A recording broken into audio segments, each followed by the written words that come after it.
प्रणाम स्टूडेंट। तो बेटा 3 चैप्टर हम लोगों ने कर लिए हैं इंग्लिश के। ये हमारा 4th चैप्टर है, क्योंकि हम मंथली कोर्स के हिसाब से जा रहे हैं। तो हमारा फर्स्ट और सेकंड चैप्टर हमारा जून का कोर्स था। थर्ड फोर्थ चैप्टर और मोमेंट बुक, हमारी जो सप्लीमेंट्री बुक है मोमेंट बुक, उसका फर्स्ट चैप्टर जो है ये हमारा जुलाई का कोर्स है। ओके, तो आज हम लोग हमारा 4th चैप्टर करेंगे। 3rd चैप्टर हो गया है जुलाई का। तो 4th चैप्टर में सबसे पहले मैं आपको 4th चैप्टर की 4th पोएम करा रही हूँ। The lake isle of आइनस free.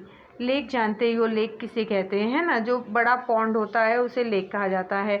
तो the lake isle of Innisfree. Innisfree क्या है? Innisfree is a place, ये एक जगह है। हम कह सकते हैं आयरलैंड, कभी आप नाम सुने होंगे ना आयरलैंड, तो आयरलैंड का ही एक आइलैंड है, उसे आइनस फ्री कहा गया है। तो the lake isle of आइनस free, ये हमारी पोयम है।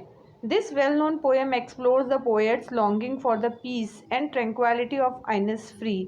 ये जो पोएम है ना, ये पोएम के थ्रू पोएट्स जो है वो अपनी लॉन्गिंग मतलब क्या होता है, उसका जो लगाव है उस जगह से, किस तरह उसे उस जगह पे शांति मिलती है, किस तरह से वहाँ पे उसको रियलिटी पता चलता है, वहाँ के जो लाइफ है या दुनिया से दूर, सभी जगहों से दूर, किस तरह से वो वहाँ पर अपने आप को एंजॉय करता है, नेचर को एंजॉय करता है, इसके बारे में ये पोएम है। A place where he spent a lot of time as a boy. ये आइनस फ्री एक ऐसी जगह है जहाँ पर वो एज अ बॉय, एक लड़का, जब वो छोटा बच्चा था, एक बॉय था, तो उसने अपना ज़्यादातर समय, लॉट ऑफ टाइम, ज़्यादातर समय उसने उस जगह पे अपनी बिताई है।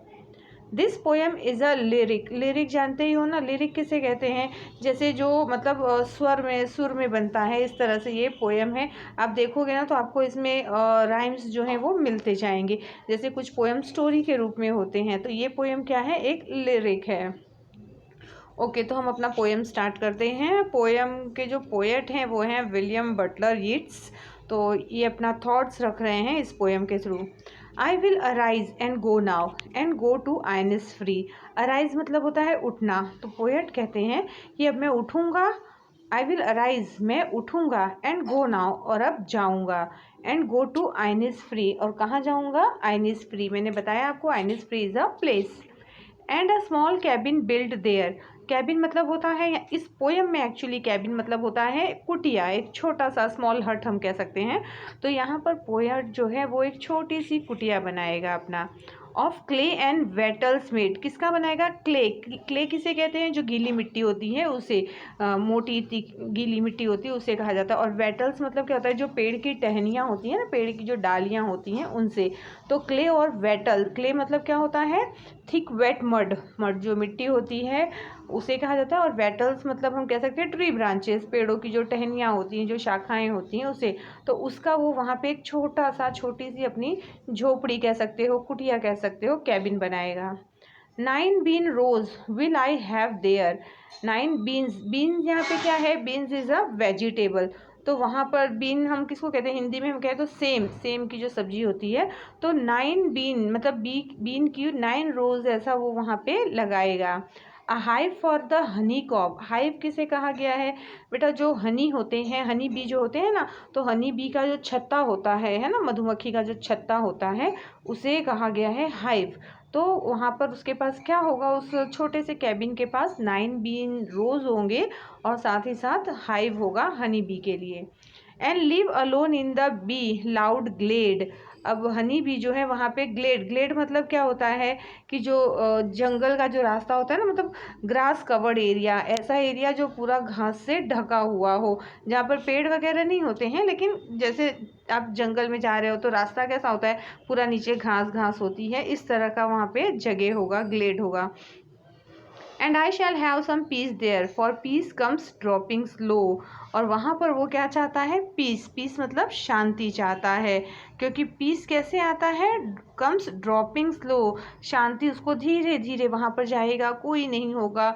एक छोटा सा कैबिन बनाएगा, मतलब एक छोटी सी कुटिया बनाएगा, किसकी? मिट्टी और पेड़ों की शाखाओं, डालियों से। और वहाँ पर उसके पास क्या होगा? 9 बीन रोज होंगे, और हनी बी के लिए हाइव होगा। और वहाँ पे वो क्या करेगा? खुशी खुशी अपना रहेगा। Dropping from the veil of the morning to where the cricket sings. Dropping from the veil, veil मतलब क्या होता है बेटा? वेल मतलब पर्दे होते हैं, और क्रिकेट किसे कहा गया है, हमने इसके पहले एक पोएम में पढ़ा था है ना, क्रिकेट किसे कहते हैं, झिंगुर को। तो dropping from the veil of the morning to where the cricket sing, जहाँ पर क्रिकेट गाना गाता है, यानी ये झिंगुर जहाँ पर झिंगुर की आवाज़ आती होगी वहाँ पर किस तरह पतले से पर्दे पर से, कपड़े पर से वो गिरता है, क्या गिरेगा, बूंद। There midnight's all a glimmer and noon a purple glow, there midnight's all a glimmer, तो ग्लिमर मतलब क्या होता है, टिमटिमाना। तो वहाँ पर आधी रात को क्या होगा, टिमटिमाएगा। And noon a purple glow, और दोपहर के समय क्या होगा, पर्पल, पर्पल यानी क्या होता है, डार्क रेडिश ब्लू कलर जो होता है, हम बैगनी कलर कहते हैं। तो जो मिडनाइट होगी वो क्या होगी, टिमटिमाएगी, मतलब हल्की लाइट जिसे कहते हैं। और दोपहर में कैसा होगा, एकदम पर्पल कलर का चमक होगा, ग्लो यानी चमक रहेगा। And evenings full of the Lynette swing, Lynette क्या है, लिनेट एक पक्षी का नाम है यहाँ पे। And evenings full of the linnet's wings, और शाम कैसी होगी, पूरी शाम जो है वो लिनेट्स जो पक्षी होते हैं उनसे पूरी भरी हुई होगी। तो वहाँ का जो क्लाइमेटिक कंडीशन है, यानी जो पूरा रूटीन है वो बता रहा है कि किस तरह सुबह कैसी होगी, सुबह की शुरुआत क्रिकेट के गाने से होगी, किस तरह से वो वहाँ के वेल्स यानी जो पर्दे होंगे पतले कपड़े के वहाँ से वो गिरेंगे, और किस तरह से दोपहर जो है वो मतलब टिमटिमाएगा, और रात जो है नून, दोपहर जो है मिडनाइट जो है वो टिमटिमा, sorry my mistake, there's midnight all a glimmer, glimmer मतलब होता है टिमटिमाना। तो मिडनाइट आधी रात में क्या होगा, जो तारे होंगे वो टिमटिमाएंगे, और दोपहर में पर्पल ग्लो, ग्लो मतलब शाइन होगा। And evenings full of the linnet's wings, और जो शाम होगी वो पूरा linnet's wing, linnet is a bird, तो उस पक्षी से पूरा भरा हुआ होगा। I will arise and go now for always night and day, तो कहता है अब मैं उठूँगा और जाऊँगा, for always night and day मतलब हमेशा, चाहे रात हो या दिन।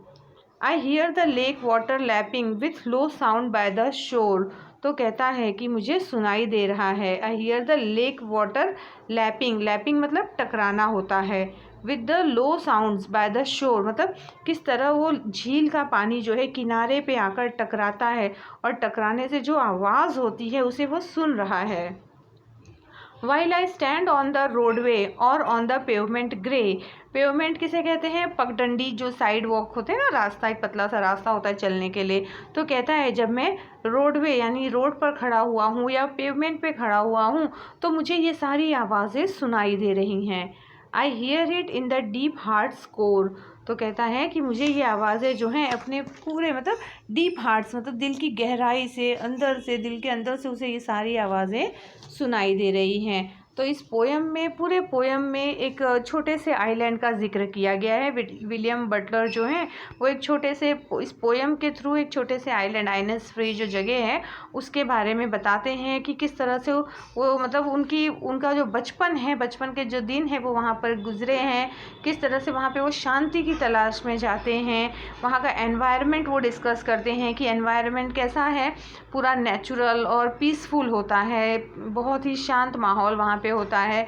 साथ ही साथ वो बताते हैं कि वहाँ पे उनका पहले वो बताते हैं कि रात कैसी है, दिन में क्या होगा, मॉर्निंग में क्रिकेट की जो आवाज़ होती है, ये क्रिकेट जो इंसेक्ट झिंगुर है उसकी बात हो रही है, उसकी आवाज़ सुनाई देगी। फिर मिडनाइट क्या होगा, मिडनाइट में टिमटिमाहट दिखाई देगा, दोपहर में अलग ही पर्पल ग्लो नज़र आएगा, और शाम जो है वो पूरा लिनेट विंग से भरा हुआ होगा। इस तरह से वो पूरा जिक्र करते हैं। साथ ही साथ अपने घर के बारे में भी बताते हैं कि घर कैसा बनाएंगे, वो वहाँ पे एक स्मॉल कैबिन, एक छोटी सी कुटिया बनाएंगे, वो भी किसकी, पेड़ों की डालियों से, उनके टहनियों से और मड से, मिट्टी से वो छोटी सी कुटिया बनाएंगे और वहाँ पर रहेंगे।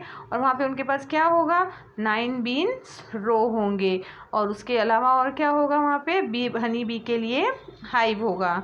ठीक है, तो यहाँ पर पूरा उन्होंने अपना जिक्र किया है उस जगह के बारे में और अपने थॉट्स के बारे में। So please prepare it.